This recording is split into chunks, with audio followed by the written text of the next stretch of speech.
प्रश्न 21। दो समानांतर रेखाओं पर कोई दो रेखाएं क्रमशः लंब हों तो साबित करें कि दोनों रेखाएं समानांतर हैं। तो कह रहा है दो समानांतर रेखाओं पर, तो मान लेते हैं कि ये दोनों रेखा समानांतर है, इसको नाम देते हैं एम एन। ठीक है। अब एक रेखा P है और एक रेखा जो है Q है।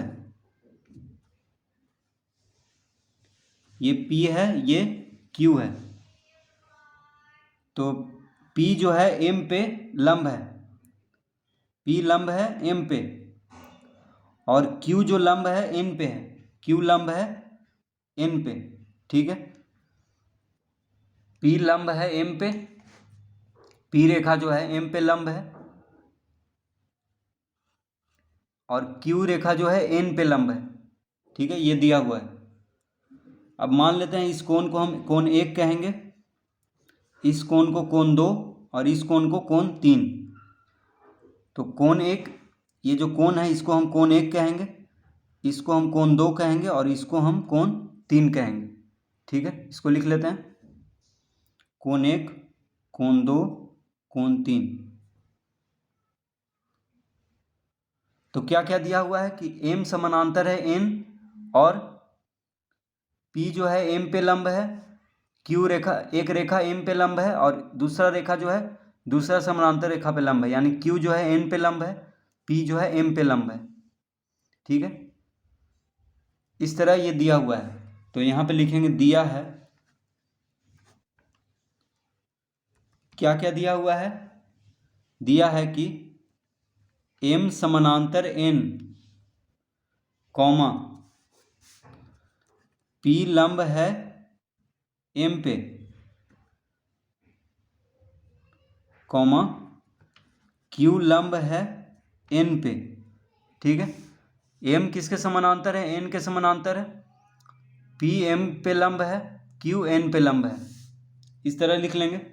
साबित क्या करना है तो उसको लिख लेते हैं, साबित करना है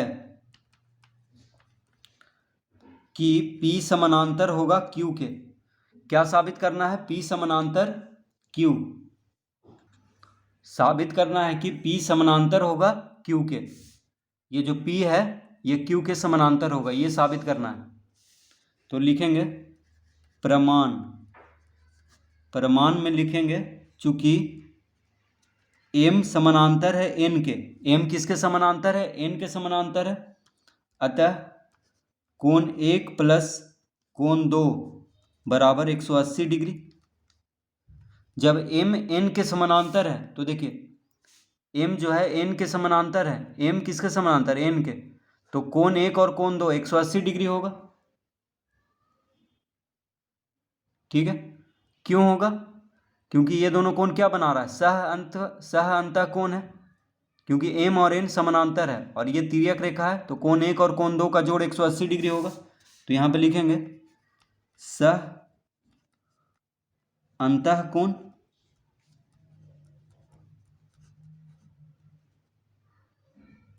सह अंतः कोण।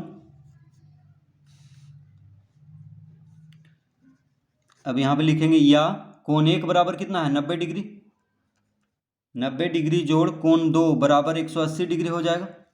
देखिए P क्या है, M पे लंब है, तो ये 90 डिग्री है, तो ये भी 90 डिग्री होगा। ठीक है, तो कोण 1 हो गया 90 डिग्री, क्योंकि यहाँ पे P जो है M पे लंब है, P की रेखा जो है M पे लंब है, तो ये 90 डिग्री होगा, तो ये भी 90 डिग्री होगा। तो कोण 1 तो 90 डिग्री हो गया, तो कोण 1 की जगह पे 90 डिग्री लिख लेंगे, क्योंकि लंब जो होता है वो क्या बनाता है, 90 डिग्री का कोण बनाता है। तो कोण 1 की जगह पे 90 डिग्री लिख लेंगे, तो 90 डिग्री जोड़ कोण 2 बराबर 180 डिग्री हो गया। तो कोण 2 बराबर क्या हो जाएगा, अतः कोण 2 बराबर 180 degree minus 90 degree, 90 degree plus में है तो बराबर के दाएं तरफ जाके माइनस में हो जाएगा, यानी कोण 2 बराबर हो जाएगा 90 डिग्री। कोण 2 कितना हो गया 90 डिग्री। तो देखिए कोण 2 भी 90 डिग्री आ गया है, ये भी 90 डिग्री हो गया, और कोण 3 क्या है, 90 डिग्री पहले से है, क्योंकि Q जो है N पे लंब है, तो ये कोण 90 डिग्री हो गया 3। तो यहाँ पे हम क्या लेके आए हैं अभी कि कोण 2 जो होगा वो 90 डिग्री होगा।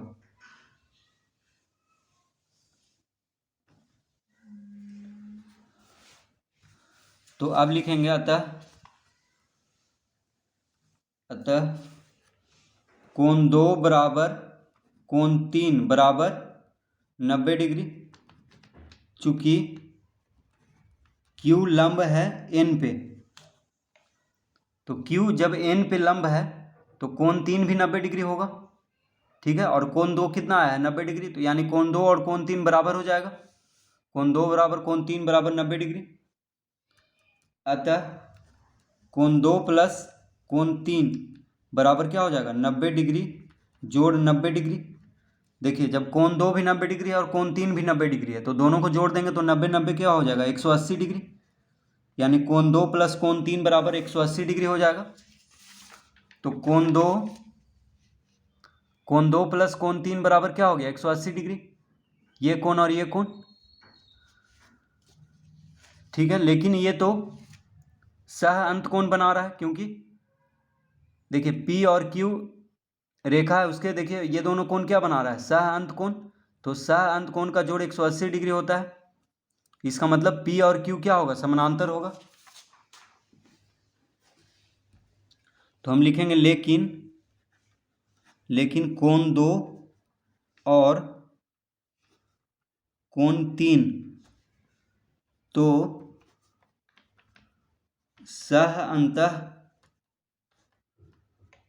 अंतः कोण है, अतः P समानांतर होगा Q के। तो कोण 2 और कोण 3 तो सह अंतः कोण है, क्योंकि कोण 2 और कोण 3 का जोड़ 180 डिग्री आ रहा है, इसीलिए P समानांतर होगा Q के। तो हम क्या साबित करना था कि P समानांतर होगा Q के। तो इस तरह इस प्रश्न को हल करेंगे।